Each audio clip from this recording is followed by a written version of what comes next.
आप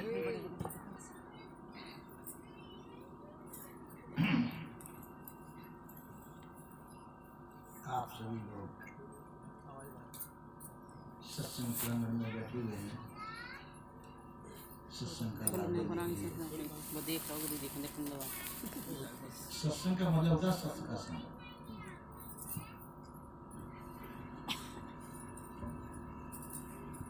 अक्सर हम जो है संसार को देखते हैं, संसार में रहते भी हैं, संसार में जो कार्य व्यवहार करते हैं इसको सत्संग कह बैठते हैं। जिस चर्चा के अंदर, जिस गोष्ठी के अंदर सत्य असत्य का विवेचन होता हो वह गोष्ठी सत्संग कहलाती है, क्योंकि सत्य असत्य का विवेचन हो रहा है। उसके अंदर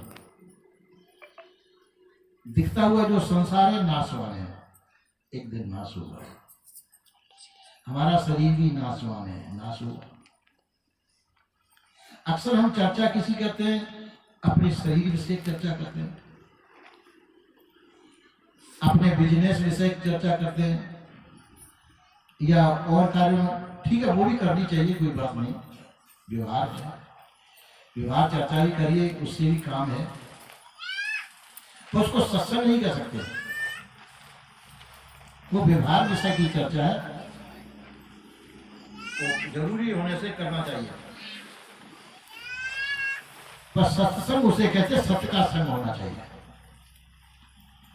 सत्य उसे कहते हैं जिसका कभी नाश नहीं होता है। संसार के जितने भी विषय हैं ये सभी नाशवान है, एक दिन नाश होंगे। शरीर भी नाश होगा तो शरीर के विषय भी सब नाश होंगे। जिनके पीछे हम पूरी जिंदगी लगा रहे हैं वो एक भी चीज अपने पास नहीं रहेगी। जब शरीर भी नहीं रहेगा तो शरीर के वस्तु हमारे पास कैसे रह सकती है, और उनके पीछे हम पूरी जिंदगी गंवा देते हैं। सदगुरुदेव ने कहा, संतो ऐसी भूल जगमाई जाते जीव मिथ्या में जाए। संसार में ऐसी भूल है जिसमें पूरी जिंदगी हम मिथ्या नाशवान वस्तुओं में गंवा देते हैं। किसी का मकान हमने देख लिया बढ़िया बनाते हुए, हम सोचते हैं कि हमारा भी मकान इससे ऊंचा होना चाहिए, अच्छा होना चाहिए। मान लो वो मकान आपने बनवा भी दिया, रहने के लिए तो मकान होता है, थोड़ा छोटे मकान से भी काम चल सकता है, और बड़ा मकान आपने कर्ज वगैरह लेके बना भी दिया, वो कर्ज बच्चों को ऊपर छोड़ गए तो वो मकान किस काम का? तो यानी मकान है, होना चाहिए मकान, कोई बड़ी बात नहीं है, पर अहंकार को लेकर के कोई चीज नहीं करनी चाहिए। हम दूसरे की प्रतिस्पर्धा को लेकर के कोई काम न करें, अपनी शक्ति सामर्थ्य जितनी हो वैसा कर लेना चाहिए। संसार है, संसार में एक से एक बढ़कर है, किसी की होड़ अपन को नहीं करनी चाहिए, क्योंकि संसार नाश माने नाश होने ही वाला है। शरीर भी नाश होगा, सही नाश होते समय जो हमने पूरी जिंदगी में जो कुछ किया है वो सब छूट जाएगा, उससे अपना कोई भी नाता गोता नहीं रहेगा। आपने जो पैसा कमाया वो पैसे से भी आपका संबंध नहीं रहेगा, छूट जाएगा। आपके जो बच्चे, बच्चों से भी आपका कोई संबंध नहीं रहेगा।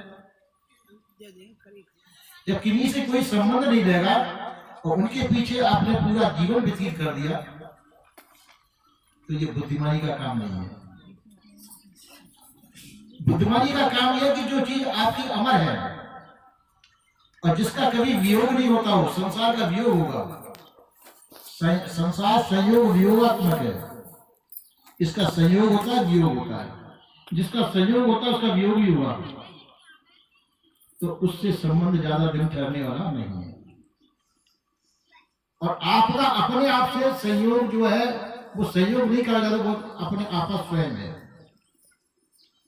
उसका कभी संयोग भी नहीं हुआ, उसका वियोग भी नहीं हुआ, वो आपका पक्का घर है। तो हम उसको हम जानते नहीं। संसार हमारी देखने सुनने में आता है, संसार को हम जानते हैं, संसार के लिए हम प्रयासरत होते हैं और संसार में भूलते भटकते अटकते भटकते हैं और इसी भावना के अंदर हम मर जाते हैं, शरीर छूट जाते हैं, शरीर छूट जाता है। फिर उस वासना को लेकर हम जाते हैं और उस वासना के वशीभूत होकर उसी संसार को ही प्राप्त होते हैं। यही हमारी जीवन लीला है। सदगुरुदेव ने कहा, मरते मरते जग मुआ, मुए न जाना कोई, ऐसा हुए के ना हुआ जो बहुर न मरना हो। मरते मरते सब संसार मर रहा है, पर किसी ने मरना नहीं जाना, कैसे मरना चाहिए, मरने का ढंग नहीं जाना, मरते सभी है। तो कहा, सदगुरुदेव कहते हैं कि ऐसा हो के ना हुआ जो बहु न हो। तो कैसा होके नहीं हुआ? वासना रहित होकर के नहीं मरा। अगर वासना रहित होकर के मरे तो आपके आवागमन का रोग ही कट जाएगा। हम वासनाओं को लेकर के साथ जाते हैं। मरते समय संसार की वासना हमारे अंदर रहती है, तो जहां वासना, हमारे वासना ही बंधन है और उस वासना रूपी बंधन को साथ में लेके जाते हैं, फिर हमारा दोबारा हमको संसार ही प्राप्त होता है। वो बंधन ज्यों का त्यों रहता है। इन्हें सदगुरुदेव कहते हैं, ऐसा हो के ना हुआ जो बहुर न मरना, ऐसा हो के जो वासना रहित होकर के नहीं मरा, जिससे कि हमारा जीवन कल्याण हो जाए। और जीवन कल्याणार्थी व्यक्ति का ही वासना मिटती है। जीवन कल्याणार्थी व्यक्ति कौन है? जो जीवन मुक्त पुरुष है, जीते जी जिन्होंने मुक्त स्थिति प्राप्त कर ली है। आप कहते हैं कि जीवन मुक्त पुरुष कैसे होते हैं? जिन्होंने क्या पहचान है उनकी? अपनी पहचान वो स्वयं जानते हैं। जिसकी संसार में रहते हुए संसार की आसक्ति मिट चुकी है, इच्छा वासना चाहना से जो रहित है, कर्तव्य प्राण है, कर्तव्य प्राणता के द्वारा वो संसार के सब काम कर रहा है, और वो इच्छा वासना चाहना से रहित है। क्योंकि वास्तविकता को समझे हुए है, जो कुछ प्राप्त होगा वो संसार की वस्तु होगी, वो नाशमान होगी। मुझे प्राप्त होने, संसार में कोई भी वस्तु ऐसी नहीं जो आपको प्राप्त हो। ऐसा महसूस होता है कि मुझे प्राप्त होता है, वो भ्रम है। जो कुछ प्राप्त होगा वो शरीर को प्राप्त होगा, शरीर आपका स्वरूप नहीं है। वो हम सोचते हैं कि ये चीज मुझे प्राप्त हो रही है, यही भ्रम है। इस भ्रम को काटने के लिए ही सत्संग है। संसार की कोई भी वस्तु आपको प्राप्त नहीं हो सकती है। और ऐसा सोच करके हम जाए न्याय अन्याय जाने क्या क्या कर बैठते हैं, तो संसार की कोई भी वस्तु आपको प्राप्त नहीं होगी। इस बुलावे को छोड़ दें। संसार से आपको न कुछ मिलने वाला है और संसार में कुछ घटने वाला भी नहीं है। संसार से आपको कुछ भी नहीं मिलेगा। संसार में तो अपने ऐसा कि जैसे गोरीला कीड़ा आपने देखा होगा, ऐसा कीड़ा होता है, वो पीछे के पैरों से मल की गोलियां बना करके इधर उधर ढुकाता रहता है, गोबर की गोलियां।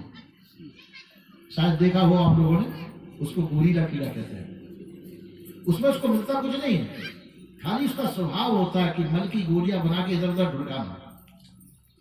इसी प्रकार से संसार में अपन को कुछ भी मिलता नहीं है, और संसार की आसक्ति, बस हम संसार की गोलियां बना करके, विषय वासना की गोलियां बनाकर इधर उधर ढुकाते रहते हैं। उससे हमारा कोई लाभ नहीं है। आदत, यदि वो आदत को छोड़ दे व्यक्ति, तो वो जीवन मुक्त पुरुषों की मैं बात कर रहा था, वो जीवन मुक्त पुरुष संसार में रहते हैं क्योंकि शरीर का प्रारब्ध मौजूद है।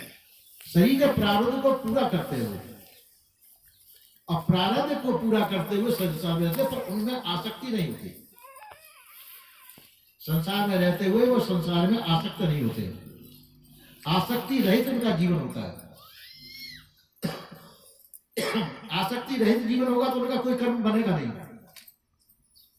आसक्ति रहित होकर आप जो भी कर्म करेंगे वो बनेगा नहीं, क्योंकि अहम नहीं होगा वहां। अहम कर्तव्यता भी रहित आपका कर्म होगा, तो अहम कर्तव्यता तो ही जो जीवन होगा उसमें कर्म नहीं बनता है, और कर्म नहीं बनेगा तो वो आपको भोगना नहीं पड़ेगा, क्योंकि अहम भावना नहीं है वहां। अहम भाव टूट चुका वहां पर। तो इसी प्रकार से आप जो है उस अहम भाव से छूटे हुए, इसलिए वो कर्म आपका नहीं बनेगा, क्योंकि मां आपको अभिमान नहीं है, चाहे अच्छा हो रहा है चाहे बुरा हो रहा है, और आपसे कोई बुरा कर्म होगा भी नहीं ऐसे समय में। तो बुरे कर्म जब भी होते हैं जब हम अहम भाव से करते हैं, अहम भाव से जो कर्म करते हैं उससे हमको अच्छा बुरा होता है। अब वो कर्म बनता है वो हमको भोगने के लिए दूसरा शरीर लेना पड़ता है, और जिसका अहम मिट चुका उसका कोई कर्म नहीं बनेगा, वो जीवन मुक्त पुरुष है। और जीवन मुक्त पुरुष से जो है शरीर है, जब तक प्रारब्ध पूरा करते हैं और शरीर छूट जाने पर वो विदेह मुक्त हो जाते हैं। तो इसी प्रकार से वो पुरुष वो वास्तव में जीवन मुक्त। एक दफा कृष्ण से पूछा किसी ने कि महाराज ऐसे पुरुष रहते कहाँ हैं? उन्होंने कहा कि ऐसे पुरुष मेरे लिए भी दर्शन दुर्लभ है। कृष्ण से पूछा तो उन्होंने कहा वो पुरुष कहाँ है कि मेरे लिए भी उनका दर्शन होना मुश्किल है। तो जब आपके लिए दर्शन मुश्किल है तो किसी दूसरे के लिए दर्शन कैसे हो सकते हैं? वो रहते कहाँ है कि मेरे सिर पे रहते हैं। सामने हो तो उनके दर्शन होंगे। भक्त मेरी गोद में रहता है तो उसको मैं रातों दिन देखता हूँ। तो पर बाजे वो मेरे सिर पे रहते, जैसे सिर के बाल दिखाई देते हैं, छोटे छोटे बाल हो दिखाई देंगे कि नहीं देंगे। इसी प्रकार से वो मेरे सिर पे विराजमान रहते हैं। तो इसी प्रकार से उनके लिए इतना बड़ा महत्व श्री कृष्ण ने दिया है। तो इसी प्रकार से जो उनकी इतनी उच्च साधना के संसार में रहते हुए संसार की वासना से वो रहित है। जहां संसार की वासना नहीं रहेगी तो बंधन से मुक्त है, और बंधन से मुक्त प्राणी जो होते हैं वास्तव में सबके पूजनीय होते हैं। वो सर्वोपरि स्थिति होती है, संसार में रहे और संसार की आसक्ति से रहित हो, ऐसे व्यक्ति वास्तव में खुले हुए हैं। वो तो बोरिया बिस्तर बांध के हर समय तैयार होते हैं। हमारे बुरहानपुर में एक संत थे, सुबह उठते थे और अपना बिस्तर, संपूर्ण साहब उनका नाम था, अपना बोरी बिस्तर बांध के खूंटी से टांग देते थे कि कभी भी उठ के चल सकते हैं। तो हमने कहा भी मैं कि रोज रोज बोरिया बिस्तर बांधते हैं कि हाँ ठीक है, अच्छा है, बोरिया बिस्तर बंधा रहना चाहिए साधु का, कभी भी चलते। रोज बांधते तो शाम होते ही खोल देते तो। इसी प्रकार से बोरिया बिस्तर बंधे हुए रहना, यानी बोरिया बिस्तर बंधने का मतलब वासना से रहित होना।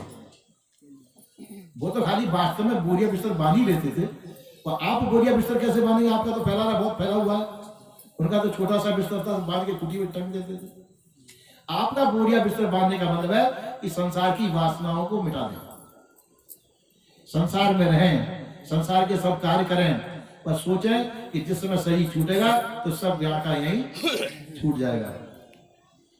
न मैं किसी का हूं न मेरा कुछ है, ये बोरिया बिस्तर बना हुआ है। जब समय आएगा फौरन मैं चल दूंगा। कोई इच्छा वासना चाहना न रखें संसार की, संसार की सकल कामना से रहित हो।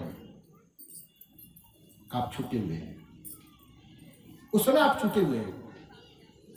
आराम से इस समय शरीर छूटेगा, आराम से शरीर छूट जाएगा, सहज भाव से, कोई आपको चिंता फिक्र नहीं रहेगी। और यदि आप जगह जगह फंसे हुए हैं, स्त्री में, पुत्र में, धन में, संपत्ति में, तो सही छूटते समय आपकी बहुत मुश्किलें पड़ेंगी। वहां जब सब जगह आपकी कई वासनाएं जाएंगी। इसलिए जीवन मुक्त पुरुष जो होते हैं सब आसक्तियों से रहित होते हैं, कहीं भी उनकी आसक्ति फंसी हुई नहीं रहती है, सबसे वो मुक्त रहते हैं। और मुक्त होने के नाते से ही वो सर्व पूज्य होते हैं, सर्वोपरि स्थिति उनकी होती है। तो संसार में आप अपने आप को देखिए, किसी दूसरे को मत देखिए, आपकी भी आसक्ति कहीं ना कहीं होगी, कहीं ना कहीं फंसे होंगे। तो इसी प्रकार पर वो बिल्कुल फसावट से रहित, सब तरफ से निकले हुए रहते हैं। कभी भी शरीर छूटने की स्थिति आ जाए, चले जाएंगे आसानी से। इसी प्रकार से ये मनुष्य जीवन है। मनुष्य जीवन में अपन को सबको ये प्रयत्न करना चाहिए कि संसार की जगह संसार रह जाएगा। हम संसार की आसक्ति बनाएं तो क्या संसार को ले जा सकते हैं? संसार की एक कील भी आपके साथ जाने वाली नहीं है। तो इसकी वासना अपने अंदर क्यों रखते हैं?